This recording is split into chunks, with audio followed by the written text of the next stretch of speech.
Now let us walk through the generated code for the insert feature.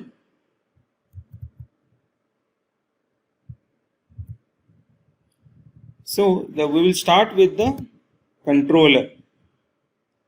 So for each module there will be a constructor created,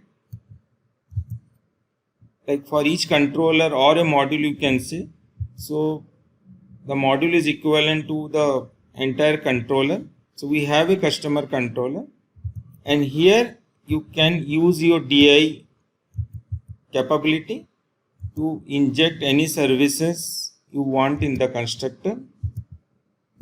Let us see the feature add customer.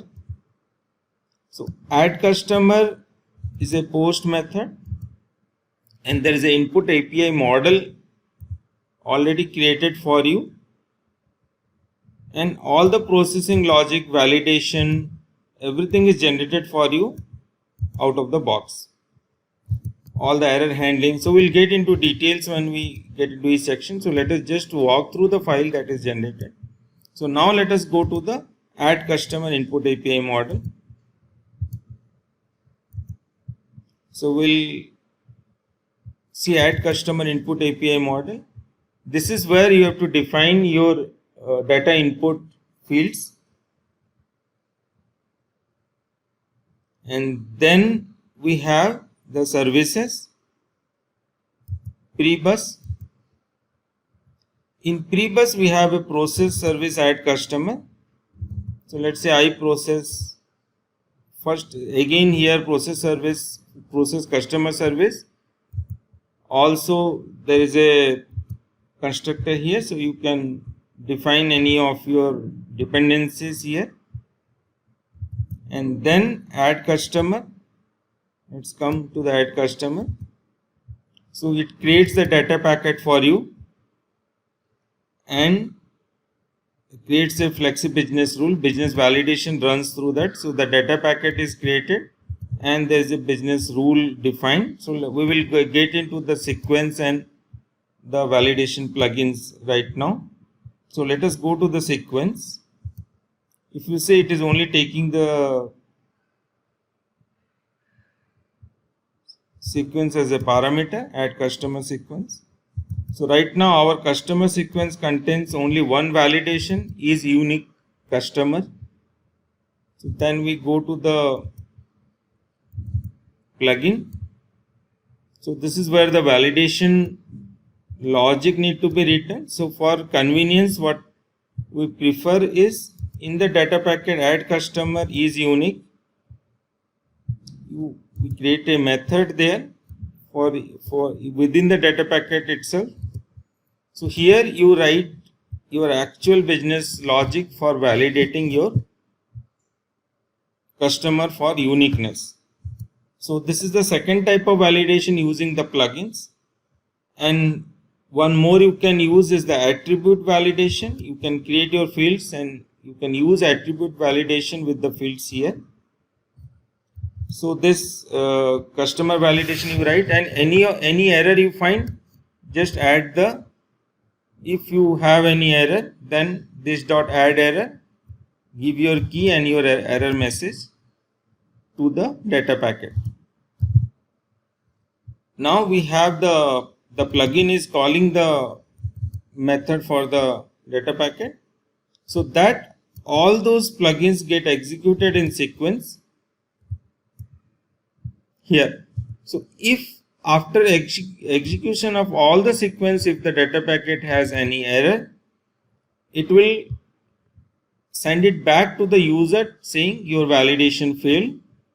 Otherwise, if there is no error, it will create a command for the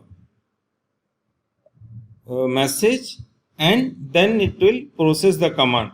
So what does it do in the process command is, in our case it is doing a bus.send. So this bus.send will throw the message in the queue and the handler will execute the message. So there is another case where you may want to have it non-eventual. So in that case we will generate the code for you. So instead of throwing the message to the handler, through the queue, you are going to process the message here itself.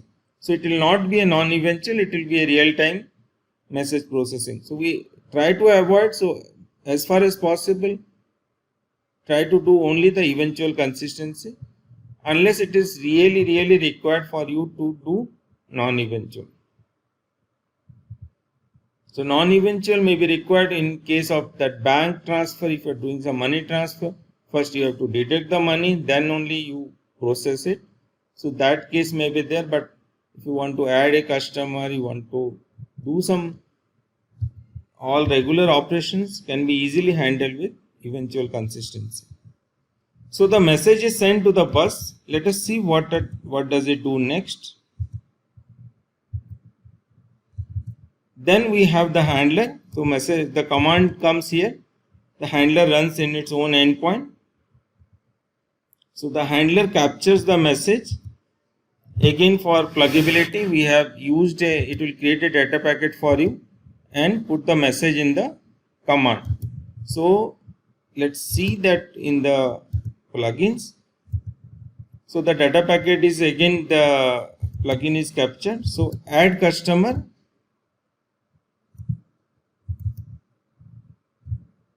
Plugin is executed. So the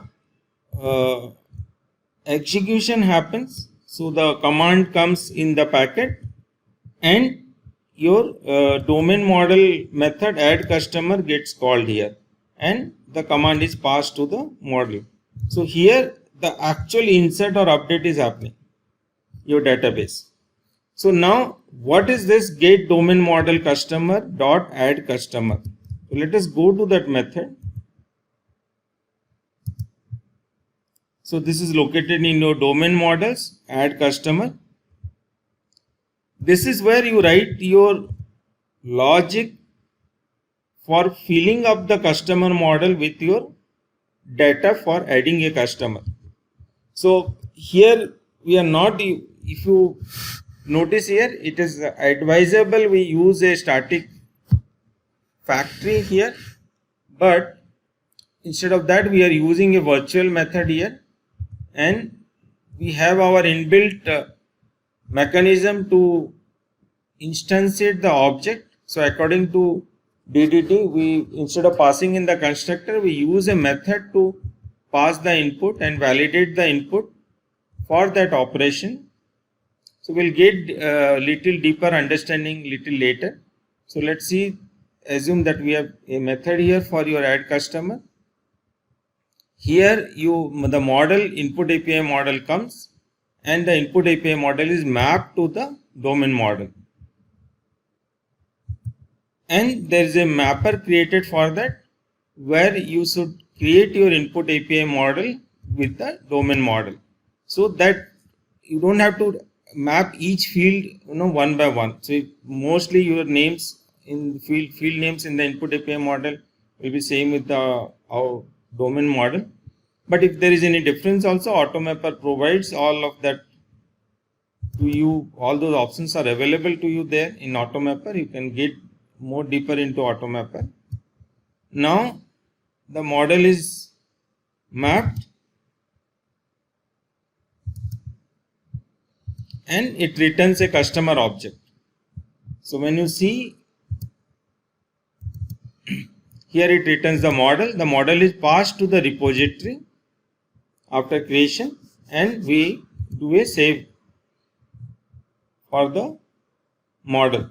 So that goes into database. So this is the full flow is created for your feature. So what the developer has to do mostly is they have to create the input API model, design the input API model, design your domain model, and map any field that you cannot handle with AutoMapper. You can map everything manually here. You can remove this and map your data manually.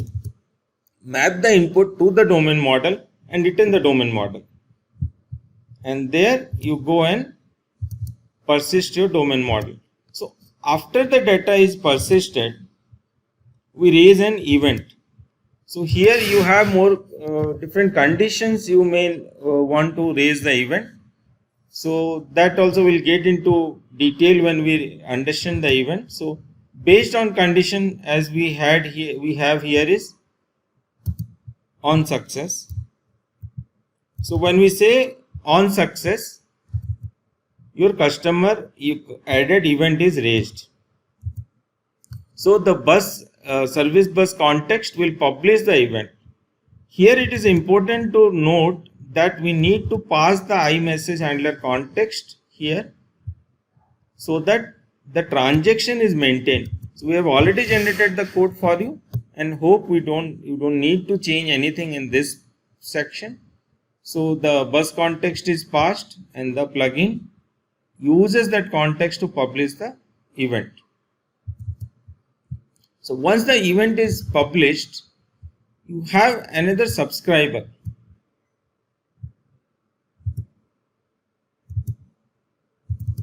We told that send email to customer. So we have that customer added event is captured by the subscriber, and you can write your business logic of sending the email to the customer when the customer is added to the system. So now again you can raise events, and that continues. For each handler you can keep raising event, and now you want to add another subscribers. You want to add a subscriber. Okay, customer added event. Now you are sending a mail to the customer. Then you say, okay, you want to send mail to the accounts also. So you go to the feature, add a subscriber to that, and we will generate the code for you for the additional subscriber without touching any of your existing code, what you have written. So this is all about the code. We saw that code generated for the thing, and we have one message also here. Let's see, message folder. So this contains the input API model. This is the command that is passed after the service is executed successfully. And we have the events generated. So because these are all unique, so we have the subscriber. All the events will come into the events folder. So event has to be unique across the system.